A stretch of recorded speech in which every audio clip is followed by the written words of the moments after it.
was just read for context. संदर्भ के लिए हमने उस पूरे भाग को पढ़ा है.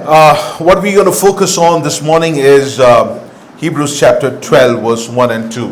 आज के सुबह हम इब्रानियों की पत्री उसका 12वां अध्याय उसका 1 और 2 आयतों को ध्यान पूर्वक सुनेंगे. And what I've titled the sermon for this morning is called to run in agony. आज सुबह की इस प्रचार का शीर्षक है हमें बुलाया गया है, बुलावा दिया गया है, पुकार दी गई है कि हम दर्द के साथ इस दौड़ को दौड़े. We are called to run in agony. एक पुकार दी गई है कि हम अगर अपने दौड़ को दौड़ें तो इस दर्द के साथ, उस दर्द के साथ दौड़े.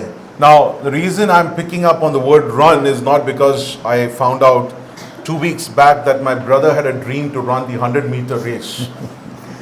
कारण ये नहीं कि मेरे भाई के बारे में मुझे पता चला कि 100 मीटर की दौड़ वो दौड़ना चाहते थे कि यहाँ पे मैंने दौड़ शब्द का प्रयोग किया है. At this age also I'm learning about new stories that happened in my childhood, and thanks to Ashish for that.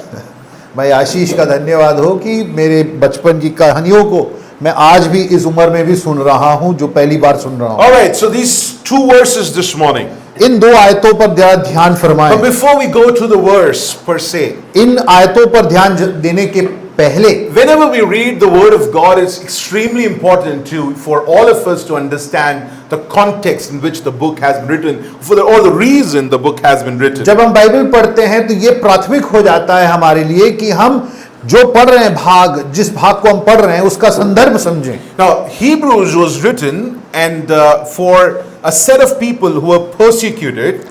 यहाँ पे अब्रानी जो पत्री लिखी गई थी वो उन लोगों को लिखी गई है जो सताव का अनुभव कर रहे हैं. And they were sliding back into their Jewish culture or their beliefs. They were sliding away from the faith that they once had. ये शायद यहूदी समाज से मसीह विश्वास में आए थे और ऐसा शायद उनके साथ हो रहा है कि वे वापस अपनी उन यहूदी विश्वासों के प्रति वे भावुक हो गए और वे वापस चले जा रहे. So here the writer of Hebrew, and just a caveat, I might, because in the flow I might call Paul the writer of Hebrew. Please forgive me that there's no evidence to that, but there's no evidence to the other way also. So if I say Paul, just forgive me, but for the writer of Hebrew, he's trying to encourage all these believers that this faith that you have, just hold on to this faith. इब्रानी का लिखने वाला कह रहा है कि उस विश्वास को थामे रहो, और अगर मैंने लेखक को पौलुस का नाम दे दिया तो क्षमा करिएगा, इसका कोई इसमें सबूत नहीं है कि यह पौलुस का लिखा गया है और उसका दूसरा स्वरूप भी नहीं है. So if I have to summarize, one of the commentator puts it this way.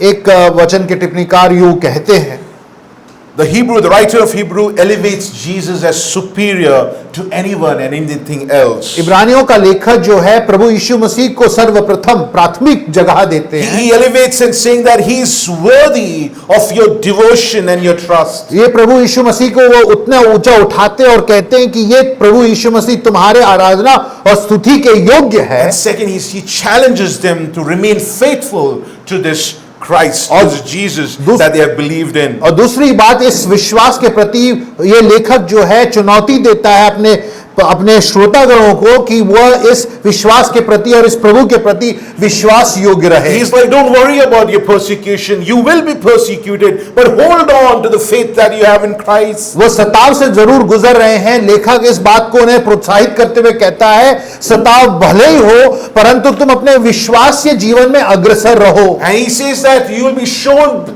things that looks better than Jesus, but there is nothing better than Jesus. और सताव के अनुभव में ऐसा भी हो सकता है कि ऐसा लगे कि प्रभु यीशु मसीह से भी बढ़कर कोई चीज है, परंतु उन चीजों पर अपने ध्यानों को मत लगाना, प्रभु पे ध्यान लगाकर इस विश्वास की दौड़ को दौड़ो. And he keeps exhorting them.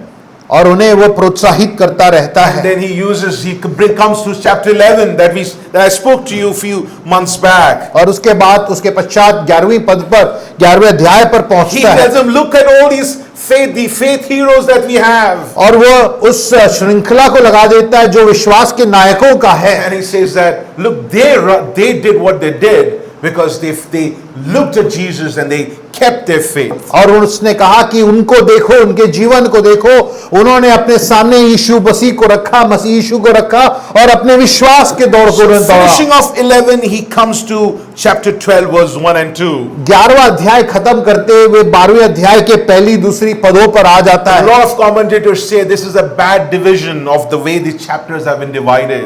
कई टिप्पणीकार इसको कहते हैं कि अध्याय का जो ये बदलाव हुआ है 11 से 12 का, वो ये यहाँ पे इस संदर्भ में नहीं होना I चाहिए। believe these two verses should belong to chapter 11 as the summary, as the point or the point that the writer wants to drive. यहाँ पे विभाजन सही नहीं लग रहा है। ये दो आयतें 11वें अध्याय के भाग होने So चाहिए। what is he saying?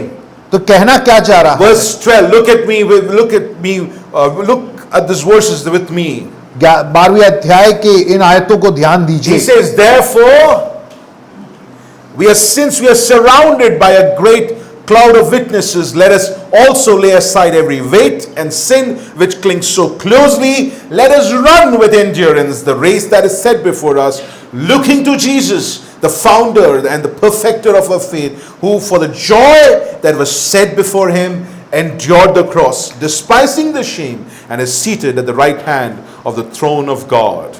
इस कारण जबकि गवाहों का ऐसा बड़ा बादल हमको घेरे हुए है, तो आओ हर एक रोकने वाली वस्तु और उलझाने वाले पाप को दूर कर कर वह दौड़ जिसमें हमें दौड़ना है, धीरज से दौड़ें और विश्वास के कर्ता और सिद्ध करने वाले यीशु की ओर ताकते रहें, जिसने उसे आनंद के लिए जो उसके आगे धरा था, लज्जा की कुछ चिंता ना कर कर क्रूस का दुख सहा और वो सिंहासन पर परमेश्वर के दाहिने जा बैठा। All these faith heroes, he's summarizing them and saying they ran, they lived their faith life, therefore you hold on to your faith. ये लेखक कहता है 11वें अध्याय में मैंने लिखे हुए उन विश्वास के गवाहों को, नायकों को देखो, उनके जीवन को परखो, उनको याद करते हुए याद रखे कि वे जीवन जिए हैं विश्वास में, तो तुम भी इस दौड़ को, इस विश्वास के दौड़ को पूरा करो। No, but 12, chapter 12 verses 1 and 2 in itself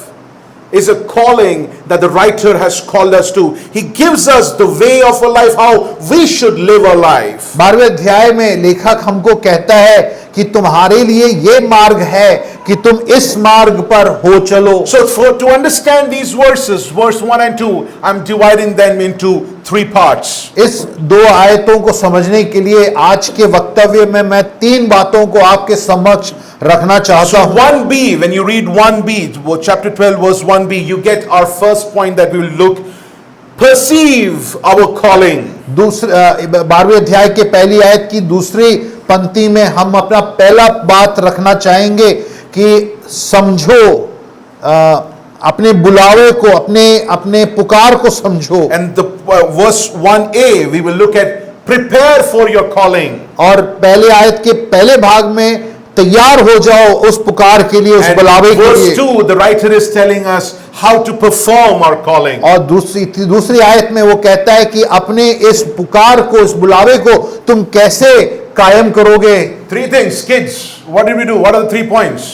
3 बातें क्या है बच्चों? Perceive our calling, or understand our calling, perceive our calling. That's the first point. Hindi में तो आओ कहा गया है, यानी आओ, सुनो, जानो। Second, how do we prepare for this calling? दूसरा, पहली आयत का पहला भाग कि कैसे तैयार होगे इस पुकार के And the लिए। writer then tells us how are we to perform this calling. और तीसरी बात दूसरी आयत में कि हम इसको कैसे लागू करेंगे, इस पुकार को पूरा कैसे करेंगे। So let's look at what is the calling that this writer is telling us this morning. आज देखें, कोशिश करें, ध्यान दें कि लेखक हमको इस पुकार के बारे में क्या बताना Now चाहता है। what does it say here? Look carefully.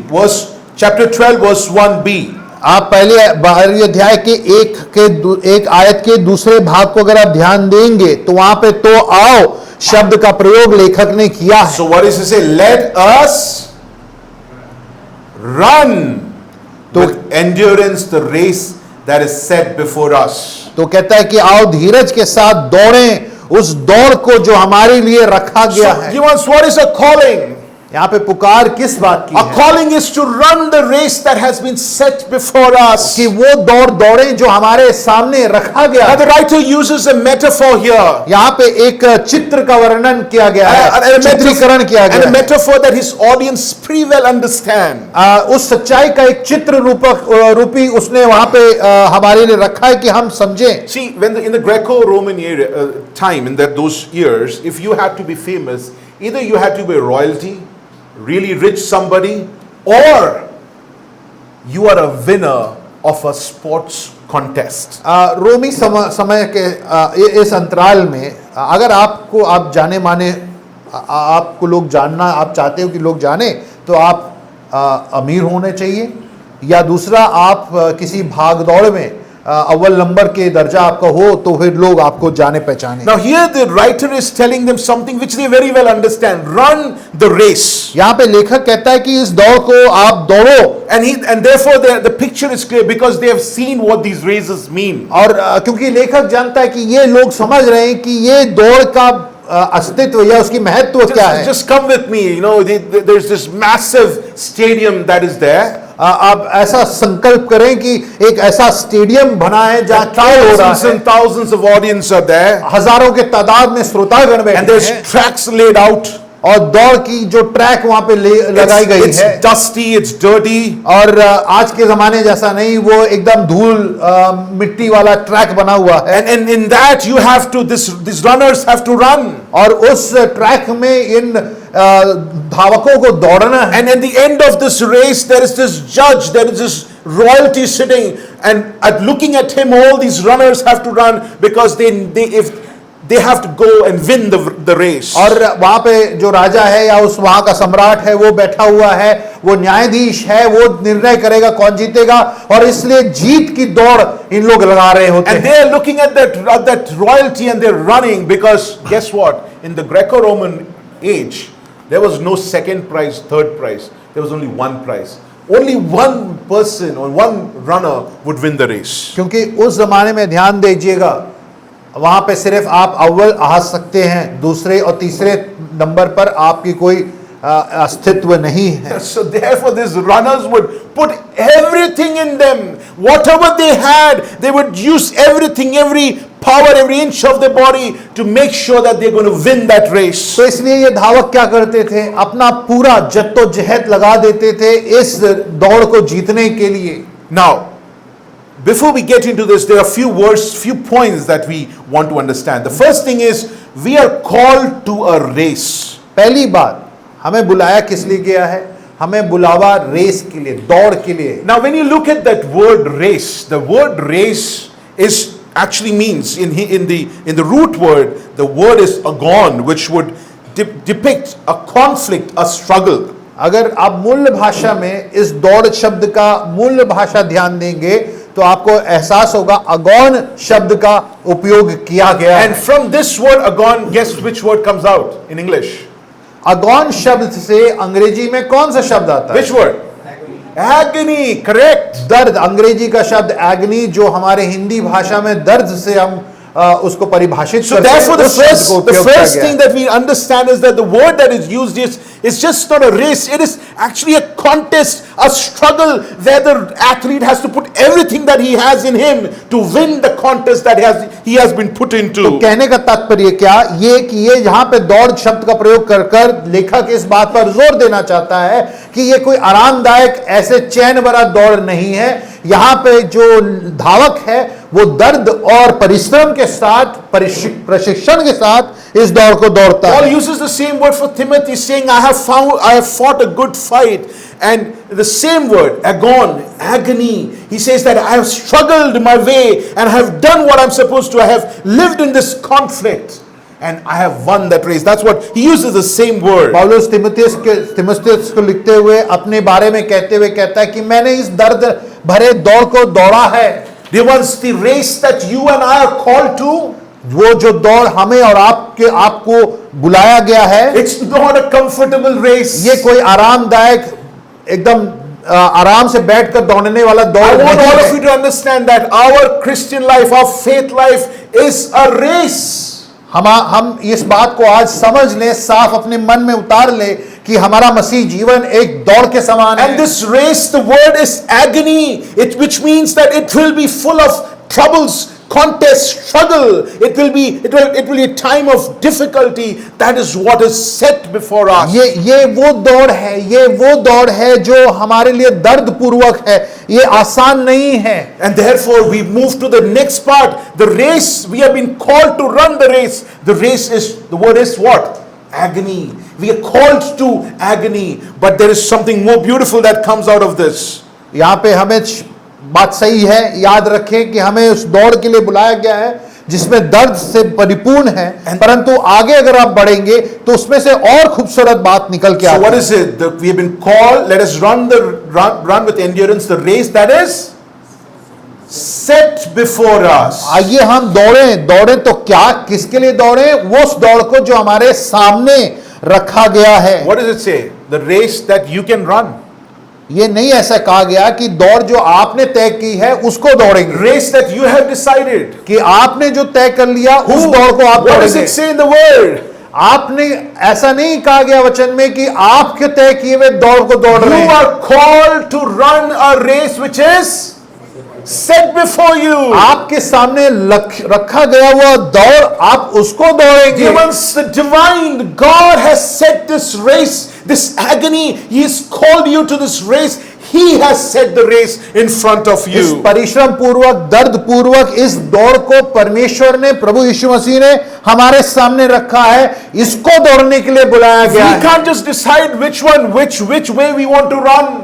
हम नहीं निर्णय करते कि हम किस मार्ग में चलेंगे, कैसे दौड़ेंगे। The Greco-Roman audience would pretty well understand, because the track once laid, the runner has to run the track. He can't decide to run in any tracks that he wants to. जो दौड़ वहां पे तैयार किया जाता था, track जिस पे दौड़ना होता था, जब तैयार हो जाता था तो धावक उसी ट्रैक पर दौड़ेगा, अपनी मनमर्जी नहीं दौड़ता है। God is the creator of this track, this race. God is the curator of this race. God is the one who has done it and kept it in front of us. तो प्रियो, क्या सीखते हैं हम आज सुबह? हम ये सीखते हैं कि ये दौड़ जो है ये परमेश्वर का देन है, परमेश्वर ने रखा है, उसने निर्णय किया है, इसके जो ट्रैक है, दौड़ने का तरीका है, तय किया उसने। Dear ones, I hear a lot of people say, I've become a Christian, I can live the way I want to live. हमने कई मसीहों को सुना भी है, कई मसीहा बोलते नहीं है परंतु जीते वैसे हैं। दौड़ तो हम अपने तरीके से दौड़ेंगे। When we go and tell something, they're like, no brother, we will decide. I know how to live my Christian life. कई बार जब हम बोलते हैं, समझाते हैं, तो भी वह कहेंगे हम तो अपनी मनमर्जी करेंगे, आप जो करना है कर लो। Dear ones, what is the Bible saying? परंतु बाइबल क्या कहता What है? is the writer of Hebrews saying? अब्रानियों का लेखक क्या कहता है? You're called to run a race set by who? कि हमें पुकारा गया है कि हम वो दौड़ दौड़ें, तो दौड़ किसने तय की है? Set by you and me. ये दौड़ हमने और आपने नहीं तय Who is किया है। setting this? God. इस दौड़ के तौर तरीके आप और हम नहीं सेट करते हैं। इस दौड़ का तरीका, दौड़ने का रुझान, सब कुछ परमेश्वर स्वयं करता है। How do we apply this to our lives? इसको हम अपने जीवन में लागू किस प्रकार Dear ones, करें? today there is this whole big Christian world that is selling this life of comfort. They're like, you become a Christian, you will have riches, you will be comfortable, you will have joys that nobody else has, you will live a comfortable life. That is what being sold to all of us. पिछले कुछ 65-70 सालों से मसीही विश्वास में एक नया प्रकार का सिखाई पढ़ाई आ गई है, जो इसका ऐलान करता है कि प्रभु पे तुम विश्वास कर लो, तुम्हारा जीवन संपूर्ण हो जाएगा, तुम आशीषित हो जाओगे, परिपूर्ण हो जाओगे, तुमको स्वास्थ्य मिलेगा और धन मिलेगा। Dear ones, what is our answer to them? हमारा उत्तर उनके प्रति क्या होना चाहिए? God has called me to run in agony. हमारा जवाब या हमारा निर्णय ये कि अगर हमको प्रभु ने बुलाया तो ये दौड़ में दर्द जरूर। Your and my answer is that I am not going to decide my way. God has said this for me. I am going to just run. जब हम जवाब दें तो हम ये नहीं कहेंगे कि हम निर्णय लेंगे, हम अपनी तरीके से करेंगे, हम अपने सोच को लगाएंगे, हम वो दौड़ दौड़ेंगे जिसको प्रभु ने हमारे लिए तैयार किया है। Once we are called to run, and therefore we have to come to the word run itself. क्योंकि हमें दौड़ के लिए बुलाया गया है, इसलिए हम उस शब्द को ध्यान दें, दौड़। Okay, let us, what does it say? Let us run. आइए हम दौड़ें। Let us try to run. If you want, you can run. थोड़ा मन करा तो दौड़ लिया. What does it say? Let us run. What is it? It's a, let's say it together, CBF Dwarka. It is a what? It is a command. Let us run the race. तो इस that दौड़ we have का been set दौड़ before का us. अहमियत क्या है? ये नहीं कि हमने अपने से निर्णय ले लिया कि हमें 100 मीटर का दौड़ना है, 200 मीटर का दौड़ना है। दौड़ रखा गया है, मीटरें जितना भी हो, तरीका जो भी हो, वो सब प्रभु का है। हमसे बस ये कहा गया है, दौड़ो। Dear ones, it's not a guideline. It's not a suggestion. It's an imperative tone. The divine says to us, calls us out, commands to us that you are called to run in agony. ये हमारे लिए विकल्प नहीं दिया गया है, हमारे लिए ऑप्शन नहीं दिया गया है, ये हमारे लिए परामर्श नहीं दी गई है। ये हमको प्रभु कहता है कि दौड़ लगाओ, जाओ दौड़ो, हमें दौड़ना है। John Piper, looking at this verse, he says this. प्रभु का सेवक जॉन पाइपर इस आयतों पर टिप्पणी करते हुए He कहते says हैं, that this strong exhortation ये जो एक बहुत तीव्र जो प्रोत्साहन आप यहाँ पे देखते हो, does not come out of the blue. ये ऐसे ही प्रभु ऐसे ही लेखक लिख नहीं देता। The whole point of this book is endure. क्यों? चूंकि इस किताब का जो आप अगर रुझान देखेंगे, सिखाई देखेंगे, तो उसमें ये बार बार दोहरा के कहा गया है कि आप बढ़ते रहो। It's the whole point of the book is to persevere, run, fight, be alert. कि पूरे किताब में आप बार बार दोहराए हुए पढ़ोगे कि लड़ते रहो, सावधान रहो, जगते रहो। Don't drift, don't neglect, don't be sluggish. ठंडे मत हो जाओ, आलस ना खाओ, चलते रहो। Don't take your eternal security for granted. कि तुम्हारा, क्योंकि तुम्हारे लिए इटर्नल, अब अपने लिए अनंतकालीन सुरक्षा है आपके उद्धार का, तो उसको हल्के में मत लो। And show your faith the way the saints of Hebrews 11 did, not by coasting through their lives. और अपने विश्वास को उसकी तरह जियो जैसे इब्रानियों की पत्री 11 अध्याय में उन नायकों के बारे में जिनका विश्वास ऐसे बहते में नहीं चला गया, परंतु लड़ते झगड़ते दौड़ते निकला। So the main point of this text is an imperative. What? Run. तो चूंकि इतनी बातें कह दी गई हैं लेखक के द्वारा, तो लेखक कहता है इस कारणवश इस दौड़ को दौड़ो जो तुम्हारे सामने रखी Run the race set before you, not by you, but by God. अपने सामने रखे गए इस दौड़ को जो तुमने नहीं बनाई है, किसी और ने नहीं दी है, परमेश्वर स्वयं ने दिया है, उस दौड़ को दौड़ो। John Piper ends it off, says, don't stroll.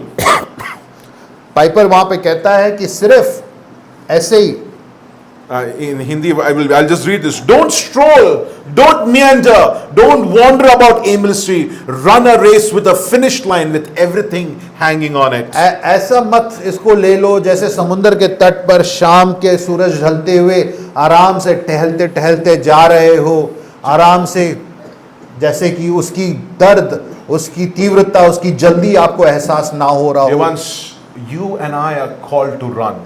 प्रियो, आपको और हमें बुलाया गया है दौड़ने के लिए। So when you look at the word run, again I would want to go back to how the audience would have understood it. जब दौड़ शब्द होता है तो उन श्रोतागणों को जिनको लेखक लिख रहा है, तो उन्होंने इसको किस प्रकार समझा होगा, जरा उसको ध्यान देंगे। So the few of the metaphors that Paul and the other writers use in New Testament to describe Christian life, the major three is a soldier, an athlete, a wrestler. तीन प्रकार की चित्रीकरण मसीह जीवन के बारे में पौलुस और अन्य लेखक लिखते हैं। उसमें पहला जो है वो सैनिक है, दूसरा धावक है, एंड तीसरा wrestler, जो कुश्ती करने वाला है। Now these are three metaphors largely used to explain how our life should be. और ये चित्रीकरण, ये जो चित्र है, ये हमारे जीवन को दर्शाती है। Okay, kids, how should a runner be? What are the preparations? What is the difference? When you look at a runner, a soldier, and a wrestler. बच्चों और सबकों के लिए धावक के बारे में जब आप सोचते हैं, दौड़ जो लगाते हैं, What kind of life should they live?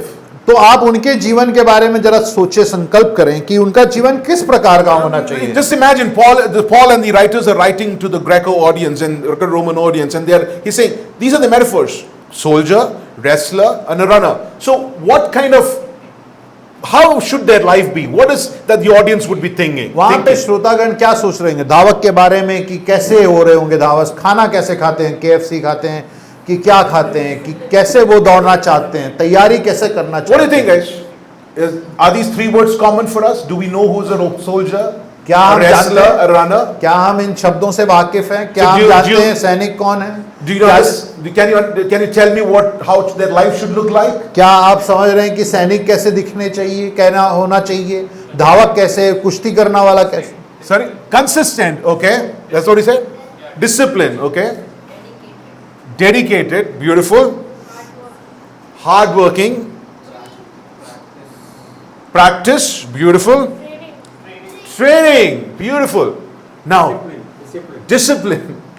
Now, obeying the orders. Beautiful.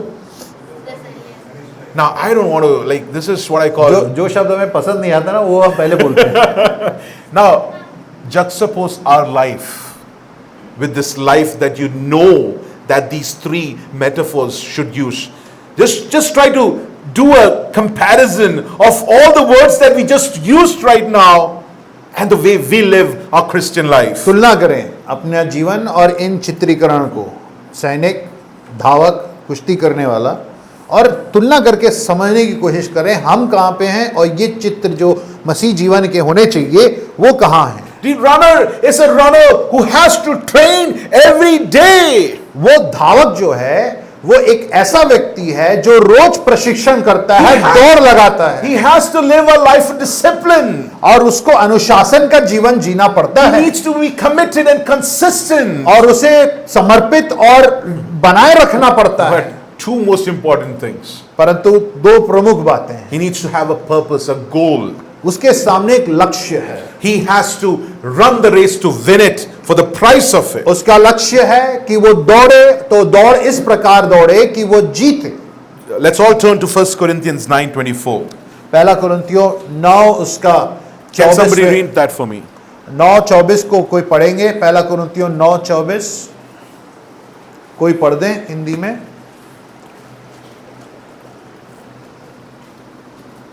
क्या तुम नहीं जानते कि दौड़ में तो दौड़ते सोचते हैं, परंतु इनाम एक ही ले जाता है। तुम वैसे ही दौड़ो तो जीतो। Yes. Can we all read that? What does it say? Do you not know that in a race all the runners run, but all of them receive the prize? Is that what it says? What does it say? Only one. So if you know that, what are you supposed to do? What is Paul saying? What is it saying? So run that you may obtain it. वहाँ पे लेखक कहता है, पौलुस कहता है कि क्या तुम नहीं जानते दौड़ जब लगाया जाता है तो जीतने वाला एक होता है, तो किस प्रकार तुम दौड़ो, ऐसे दौड़ो जैसे कि मानो तुम्हें जीतना हो। Dear ones, we are called to run. प्रियो, पुकार क्या है?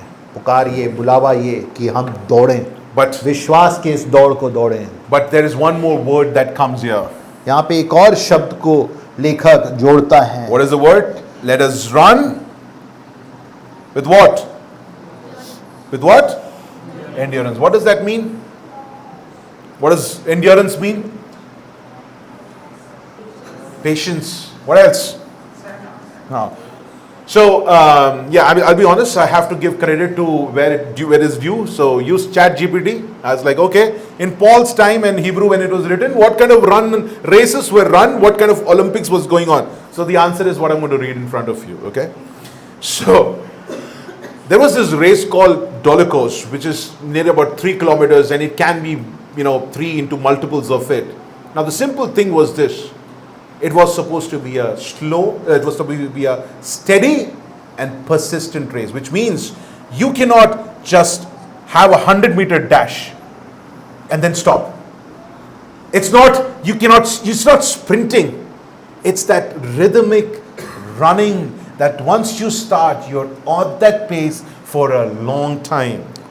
तो जो लेखक जब लिख रहा है उस समय दौड़ किस प्रकार की होती थी? लंबी दौड़ें हुआ करती थी, 3 किलोमीटर और अधिक, और उन दौड़ों को कैसे दौड़ा जाया करता था? संयम के साथ, धीरज के साथ, पूरे प्लानिंग के साथ कि कैसे दौड़ें, किस प्रकार दौड़ें कि दौड़ पूरा कर पाए और जीत पाए। Yeah, a commentator comments on this and says, और यहाँ पर टिप्पणीकार यूं कहते हैं, when this endurance, the word endurance meant this. जब इस शब्द का, धीरज शब्द का अर्थ ये निकलता The है runner would start.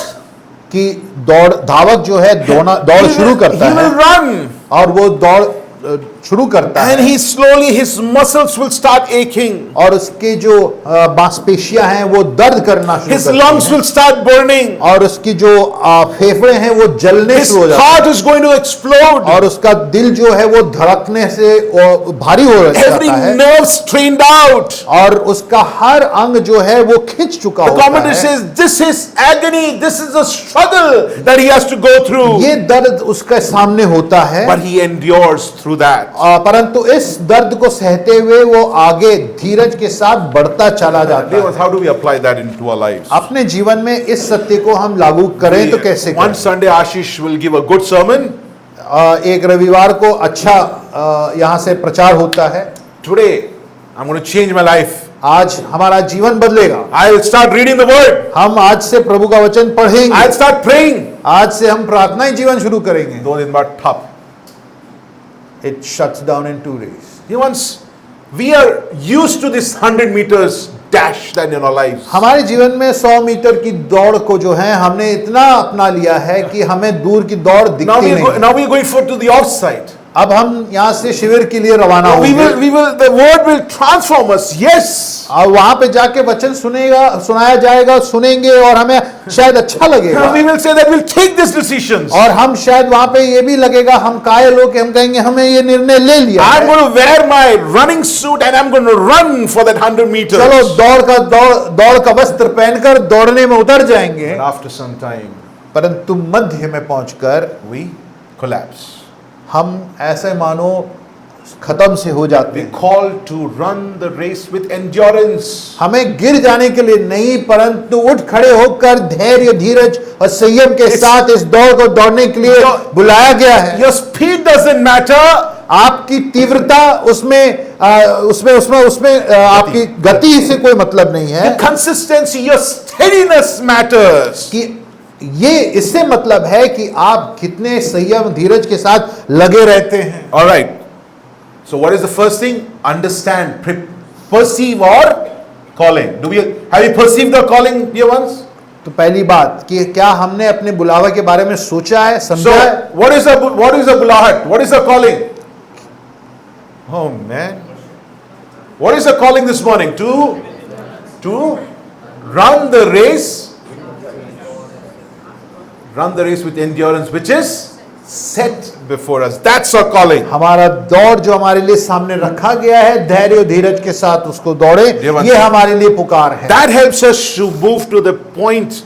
Okay, if this is our calling, अगर ये हमारा बुलावा है, how do I prepare for this calling? तो हम इसके लिए तैयार करें तो कैसे हैं? So when you are supposed to run, जब हमें दौड़ने के लिए बुलाया गया है, you can't just one day fine morning get up like today I'm going to run. आप सुबह उठ के बस ऐसे मन नहीं बना लेते हैं कि आज से दौड़ने जाएं। Gurvila, you like to run, right? What kind of preparations do you do? I jog first. You jog, you warm up yourself, yeah? And so, stretching exercises, yeah? You just can't just wake up one morning and say, you know what, I'm going to run. सुबह उठ के बस ऐसे ही निर्णय नहीं ले लिया जाता है कि बस अब चलो Go दौड़ने to चलें। Decathlon, buy those nice running shorts and those t-shirts and like, I'm going to run. दुकान जाकर वो दौड़ वाली वस्त्र खरीद कर बस ये सोच लेना कि दौड़ने जा रहा हूँ। Buy an expensive S6 shoes because looks like that's the problem. महंगे जूते खरीद लें क्योंकि ऐसा लगता है कि जूते नहीं थे सही वाले, इसलिए दौड़ नहीं पा रहे। You wear all of that, आप उसको पहन के तैयार हो You जाइए, run. आप दौड़ना शुरू भी कर लें, done. 100 मीटर क्या 10 मीटर भी नहीं निकलेगा। Therefore, preparation is very important for the calling that we have been called to. तो बुलावा जो बुलाया गया है उसके लिए तैयारियां जरूरी हैं। So what is the preparation? तैयारियां क्या हैं? So the writer, I was just going to say Paul, the writer tells us two things. यहाँ पे लेखक दो बातों को कहता I'm है। sure all of you can help me out with. What are the two things to prepare? यहाँ पे दो बातें हैं जो तैयारी के लिए कही All गई right, हैं। all of us look at through the word. What is it? Let us lay aside what? Every weight and sin which clings to us so closely. Two things that the writer is asking us to prepare for. लेखक इस दौर के लिए दो बातों को कहता है जो वो तैयार होने के लिए कहता Now the है। word, yes, sorry. वो कहता है कि हर वो वस्तु जो रोकती है उसे हटा दो, Now- उलझाने वाले पापों को दूर रखो। Lay off.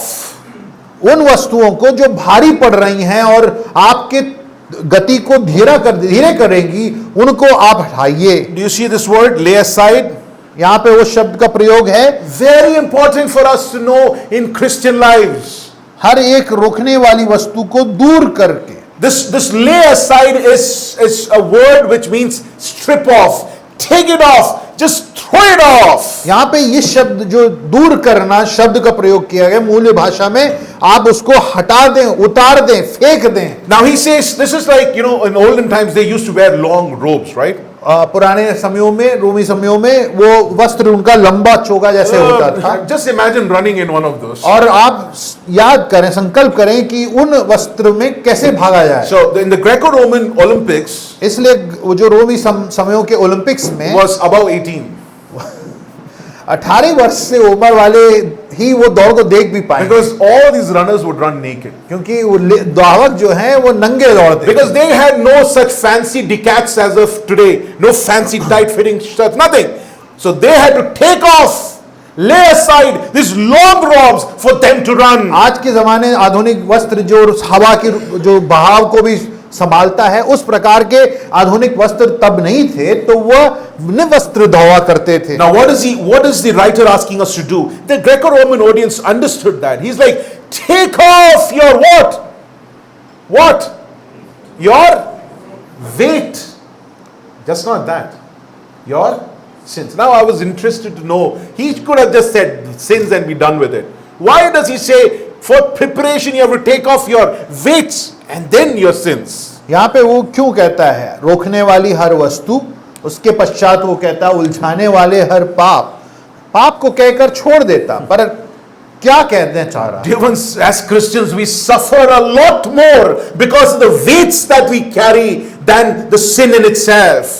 हम मसीह होने के नाते उन भारों के वजह से, हम शायद उन भार की वजह से ज्यादा सताए जाते हैं, ना कि उन पापों के वजह से। What does the writer mean by the word weight? यहाँ पे इन भार या उलझाने वाली वस्तु, रोकने वाली वस्तु से लेखक क्या कहना चाह रहा है, और इसका मतलब उलझाने वाले पाप से क्या अलग है? What is the commentator puts it like this? यहाँ पे लेखक इस प्रकार कहता A है, moment a thing gets a place in my and your heart and mind which is not in God's mind, for that becomes a weight no matter what it is. मतलब लेखक कहना ये चाह रहा है कि वो वस्तु या व्यक्ति जो हमारे लिए प्रभु से भी बढ़कर हो जाए और जिसका सेवन हम करना शुरू कर देते हैं, जिसमें हम प्रभु को भूल कर रहे हैं, तो वो हमारे लिए रोकने वाला वस्तु या भार बन जाता है। Now we say this is not sin. हम तो कहेंगे ये तो कोई पाप नहीं कर रहा। So what is the problem if I do this? इसमें अगर हम ऐसा कर रहे हैं तो इसमें Show me क्या a है? verse in the Bible that calls it sin. ये ऐसा मुझे बताओ जो हमारे जीवन में जो मैं कर रहा हूं वो पाप का एक But dear ones, that's what the writer says. It's weights in your life because you are giving it bigger priority than your God. याद रखिए, ध्यान दीजिए अपने बाइबल में लेखक दो बातों को कहता है, एक रोकने वाली वस्तु जिसको अंग्रेजी बाइबल में भार के समान दिखाया गया है, और दूसरा पाप। तो लेखक ये दो बातों को क्यों कह रहा है? भार क्या है हमारे जीवन में जो पाप से अलग दिखती हूं? Dear ones, it can be mindless hours of entertainment that we do on our phones or laptops or iPads. हम आज के ज़माने में क्योंकि फ़ोनों के साथ बैठे हुए हैं और सोशल मीडिया का ज़माना है, तो इसलिए शायद हम अपना समय इसी में गंवा रहे हैं, बस टेक्सटिंग कर रहे हैं, इंस्टाग्राम कर रहे हैं और चल रहा जी। It can be our careers that we don't have time for God and His people. या हम इतने ही अपने जिंदगी बनाने में इतने लुप्त हो चुके हैं कि परमेश्वर और उनकी बातों के लिए हमारे पास या इस दौड़ के लिए हमारे पास समय It नहीं can है। be some of our relationships. या ये ऐसा भी समझने लगे कि ये भार हो सकता है कि हम ऐसे संबंधों को बना बैठे हैं जिससे कि हम अपने आप को फंसता देखते जा रहे हैं, उसमें से निकल नहीं पा रहे We will हैं। justify saying, what is wrong in this is just friendship. What is wrong with this relationship? But dear ones, is that taking you away from God and His people? तो हम उसके लिए कई बहाना दे सकते हैं कि ये तो सिर्फ मित्रता है, ये तो ऐसा है वैसा है, परंतु सवाल मैं आज आपसे पूछना चाहता हूं और आपको भी पूछना चाहिए कि ये आपको आपके इस दौड़ के जीवन से जिसके लिए प्रभु ने बुलाया है उससे कितना ही दूर ले गया है। What are your sins? What are your weights today? I don't know. आपके जीवन के भार क्या हैं हमें नहीं But मालूम है। weights bogs you down. It doesn't allow you to run freely. आपको जो भार है वो आपको धीमा कर देता है और कई बार गिरा देता है, रोक देता है। Dear ones, it can be anything. यहाँ पे ये कुछ भी भार हो सकता है। Anything that you consider bigger than God. कोई भी वस्तु जो आपके जीवन में परमेश्वर से ज्यादा महत्वपूर्ण और जगह लेने वाली हो जाए तो वो भार है। What is the writer saying? How do you prepare for this race? लेखक क्या कहता है कि दौड़ के लिए तैयार हो तो किस प्रकार तैयार हो? Keep some of it. Huh? What is it saying? Every weight, strip it off, throw it off. एक बात ध्यान देने वाली बात यहां पे है कि लेखक कहता है वो सारे भार, यानी धावक जो है बैठ के उसको सोचना पड़ेगा कि उसके जीवन में ऐसी कौन कौन सी बातें हैं जो भार बन चुकी हैं और जिसको उसे हटाना चाहिए। ऐसा नहीं कहता कि छोटे भार को उसने हटा दिया। The Greco-Romans understood it. Every weight, even if it's 1.0 grams, that would change the destiny of the race. So they were asked, they knew what it meant to lay off, strip off, throw off every weight. ये धावक जो हैं हमारे तरह quintal और kilo में अपने भार को नहीं नापते थे, ये ग्रामों में नापते थे, ताकि उनके वेट में, उनके शरीर के भार में अगर थोड़ा सा भी बढ़ोतरी दिखी तो वह उस दौड़ को पूरा नहीं कर पाते। इसलिए अपने वजन को वो ध्यान से देखकर, जानकर उसको भी वो हटाते थे। Dear ones, first preparation is lay off your weights. Second preparation, sins. And sins which what? I want all of you to read that. Which is what? Which clings. Yeah? I just love this word. Which clings so closely. उलझाने वाला हिंदी में translation किया गया है, परंतु अंग्रेजी में है जो आपको जकड़ ले, पकड़ ले। यानी आप अगर उत्पत्ति के पुस्तक में पढ़ेंगे तो वो पुरुष और स्त्री क्या है, एक दूसरे से Clung to each other. लिपट गए थे। तो ये वो पाप हैं जो आप में लिपट जाते हैं। Dear ones, Bible, the beauty of this particular part is such that there are so many translations and variations that has come out of this particular phrase, the sin that clings to us. यहाँ पे वो पाप जो आपसे लिपट गए हैं और कई बात इसमें से निकल के आते हैं। So one translation would say the sin so readily, deftly and cleverly clings to and entangles us. That is amplified version. एक ऐसा वर्जन है जो कहता है कि ये पाप वो हैं जो बड़े चतुराई और सत्यता से आपके पास आ जाते हैं और आप में लपट जाते हैं। Another version says sins जो persistently surrounds us. और दूसरा एक अनुवाद कहता है कि वो पाप जो बने रहते हैं, दौड़ में लगे रहे, आपके साथ हैं। Sin that won't let go. ऐसे पाप जो आप छुड़वा नहीं सकते हैं, ऐसे लत जो नहीं छूट सकती। Sin that holds on to us so tightly. और वैसे पाप जो हमें पकड़े रहते हैं, जकड़े रहते हैं। Dear ones, it clings to us as our skin.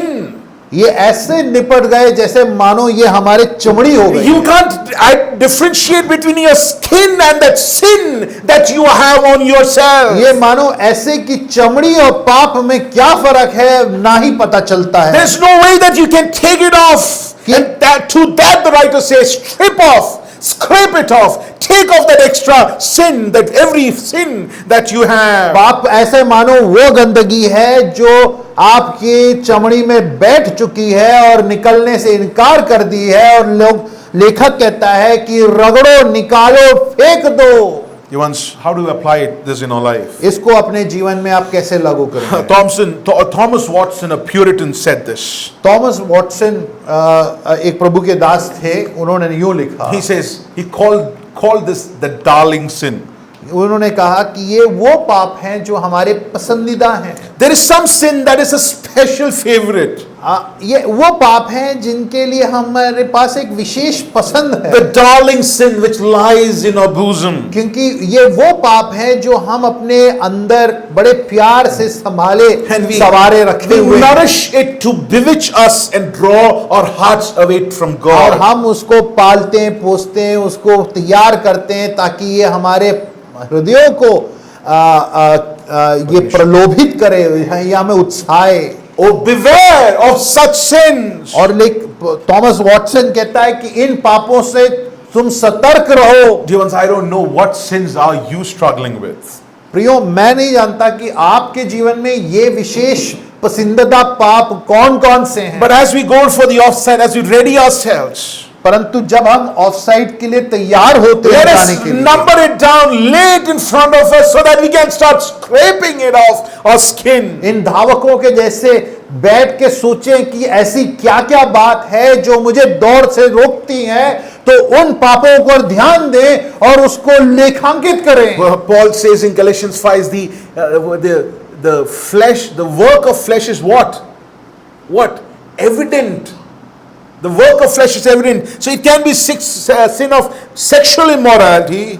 यहाँ पे पौलुस गलातियों के पुस्तक 5 अध्याय में कहता है कि शरीर के काम तो प्रदर्शित हैं, दिखते हैं। ये अनैतिकता हो It सकता can be है, impurity. ये प्रदूषण हो सकता है, It can be शरीर का। idolatry. ये मूर्ति पूजा It हो can be सकता sin है, of hatred. ये दूसरे के प्रति घृणा भाव हो It can be सकता sin है, of jealousy. या ईर्ष भाव हो Sin सकता of है, rage. या गुस्सैल हो Sin सकता of है, self-ambition. या ऐसा पाप जो अपने बारे में ही सोचे, अपने के लिए सोचे, Sin of envy. और ऐसा जो दूसरे के प्रति ईर्ष्या का भाव Dear रखे। ones, lay aside. लेखक क्या कहता है, इसको ऐसे रगड़ो कि ये खत्म हो जाए। Scrape it off. अपने शरीर से, अपने दिल से ऐसे You रगड़ cannot के निकाल afford दो। this on your bodies. ये तुम्हारे शरीर के लिए, तुम्हारे अंगों के लिए, तुम्हारे हृदय के लिए नहीं है। You're called to run this race. ये तुम्हारे शरीर में प्रभाव करती हैं और ये तुम्हें दौड़ने से रोकती हैं। इसको हटाओ। This weights will bore you down. You bog you down. ये शरीर के ऊपर, आत्मा के ऊपर भार हैं, आपको खत्म कर रही हैं, खोखला कर रही हैं। Finally, we understand what is our calling. हम अपने पुकार को जानते हैं, आखिरकार क्या है, What is our calling? क्या है। Run the race. दौड़ को दौड़ें। How do we prepare for this calling? इस बुलावे के लिए, इस पुकार के लिए कैसे तैयार हो? Eating KFC, as Brother Ashish mentioned. How do we prepare? Lay aside every weight and sin that clings to us so closely. कि आप उन उलझाने वाले, उन रोकने वाले वस्तु या भार, उलझाने वाले पाप को दूर कर कर दौड़ के लिए तैयार हो जाएं। And finally, how do we perform this calling? आखिर में हम इस बुलावे को पूरा कैसे करते हैं? Let's all look to verse 2. दूसरी आयत पर हम ध्यान देंगे। It's funny, I said look to the verse 2. It says what? How do we perform? हम यहाँ पे 2 आयत को कैसे करें? We understand we have to run. हम समझ गए कि हमें दौड़ना है। We have to lay us. We understand we have to prepare. हमें आप समझ गए कि हमें तैयार होना But है, how do we perform this? परंतु हम इसको करें तो करें कैसे? The writer of Hebrews says, you have no option, you have no strength in yourself to do it by yourself. तो यहाँ पे लेखक कहता है तुम अपने शक्ति क्षमता से इसको नहीं कर सकते हो।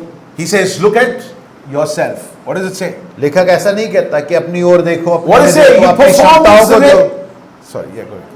You looking to Amen. Looking to Jesus. That is how we perform this race. यहाँ पे वो कहता है यीशु को देखो, देखो तो यीशु को देखो और तब जाके तुम इस दौड़ को दौड़ सकते Jevan, this हो। looking is just not a mere stare. यहाँ पे देखना जो शब्द का प्रयोग किया गया है सिर्फ टकटकी लगाना नहीं है। The Greco audience would have understood this very well. ये जो यहाँ के श्रोतागण हैं जो इसको लेखक की इस पत्री को पढ़ रहे हैं उनको ये बात समझ में आ They गई have है। trained for 10 months. They're training for this. Why? They're looking at that judge, at that seat. They are wanting to win that prize. They have peeled off their eyes from everything else. Their eyes are just on that judge. क्योंकि जीत के उस छोर में बैठा वो न्यायाधीश जो शायद उस समय का सम्राट रहा होगा उसकी ओर देखकर आंखें गड़ाकर मन लगाकर वो इस दौड़ को दौड़ रहे हैं। The writer is saying the word itself means that you have to peel off your eyes from all the distractions and look at the judge, look at the one that you're running for, look at the prize that you're running for, and that is who? Look at Jesus. वो कहता है कि अपने आंखों को बाकी सारी विचलित करने वाले ध्यान भटकाने वाले वस्तुओं से व्यक्तियों से हटाकर उस न्यायाधीश की ओर लगाओ जिसकी ओर देखकर उस दौड़ के जीत के पुरस्कार को पाने के लिए दौड़ो। How do we apply this? इसको अपने जीवन में लागू करें Where तो are कैसे we करें? looking this? As of today morning, how are we? What are we looking at? हमारे नजर किधर गड़े हैं? As we live a Christian life, as we live this faith life, where are our eyes, dear ones? जब हम इस विश्वास के जीवन को जीते हैं प्रियो, मेरा सवाल आपसे ये आज सुबह कि विश्वास की आंखें कहाँ गड़ी हैं? Is it on Christ this morning?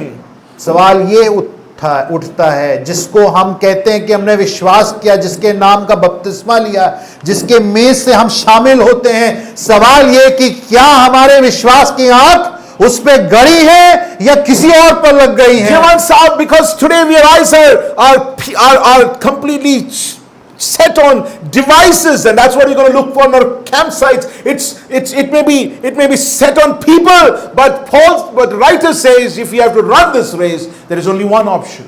Look at Jesus. तुम्हारे आंखों के दिल की आंखों के हाल क्या है? फोनों पे इस कदर गड़ गई हैं जैसे मानो की नजर वहां से ना उठती हो।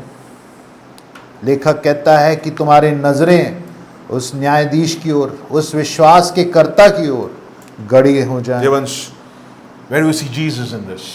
यहाँ पे प्रभु को हम कहाँ देखते हैं? Beautiful प्रभु के passage. जीवन को कैसे इसमें समझते हैं? Beautiful passage. You don't have to look into it. It says what?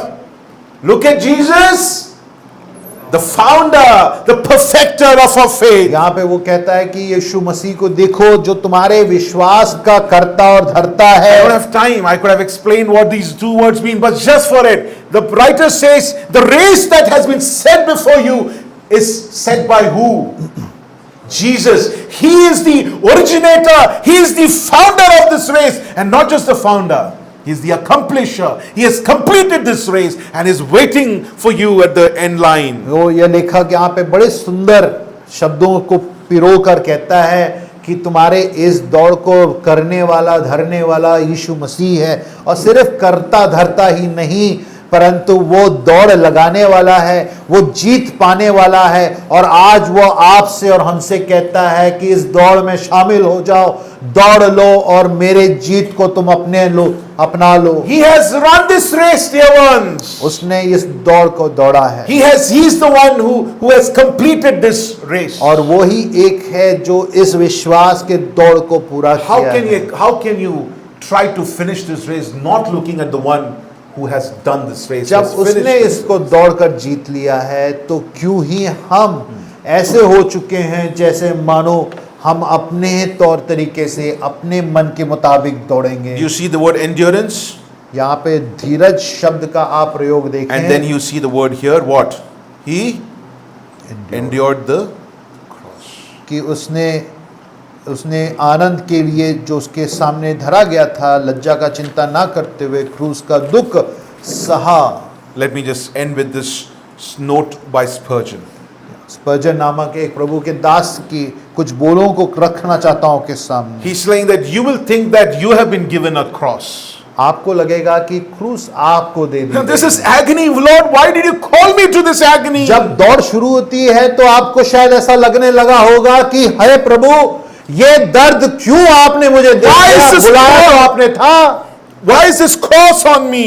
आपने बुलाया, उधार दिया और क्रूस थमा दिया। Spurgeon says, your cross, dear ones, your cross is a trifling small cross compared to the one Jesus carried. तो यहाँ पे स्पर्जन नामक प्रभु का दास और प्रचारक क्यों कहता है कि जो क्रूस तुमने पाया है वो तो प्रभु यीशु मसीह के क्रूस के सामने बहुत ही छोटा है। He took it up willingly and carried it out patiently. उसके क्रूस के बारे में सोचे, दुनिया के सर्व लोगों के पापों का भार लेते हुए उसने पूर्ण इच्छा के साथ आज्ञाकारिता में, पिता की इच्छा की पूर्ति में उसने वो उस क्रूस को उठा He लिया। never rebelled against it. उसने कभी भी उस प्रभु के परमेश्वर पिता की इच्छा के खिलाफ बलवान नहीं किया। What the race that was set before him, he completed. He bore the cross. पिता के द्वारा रखे गए हुए उस दौड़ को इस प्रभु यीशु मसीह ने स्वेच्छा से अपने जीवन को दान देकर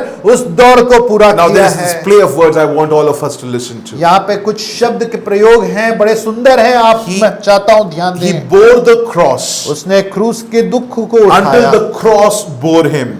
और तब तक कि जब तक क्रूस पर वो ना चढ़ And गया, then he bore the death upon it. और जब वो क्रूस पर चढ़ गया तो उसने उस मृत्यु को उसके ऊपर ले He लिया said it is finished. और आखिरकार क्रूस पर लटका विवश होते हुए थकता हुआ उसने कहा कि ये खत्म हुआ। Here once we are called to say, let us do the same. Let us say, let us run to the end line and say, it is finished. और इसलिए प्रियो हमसे भी कहा जा रहा है कि दौड़ो और दौड़ खत्म करके बोलो कि तुमने इस दौड़ को पूरा किया है। Are you persecuted today?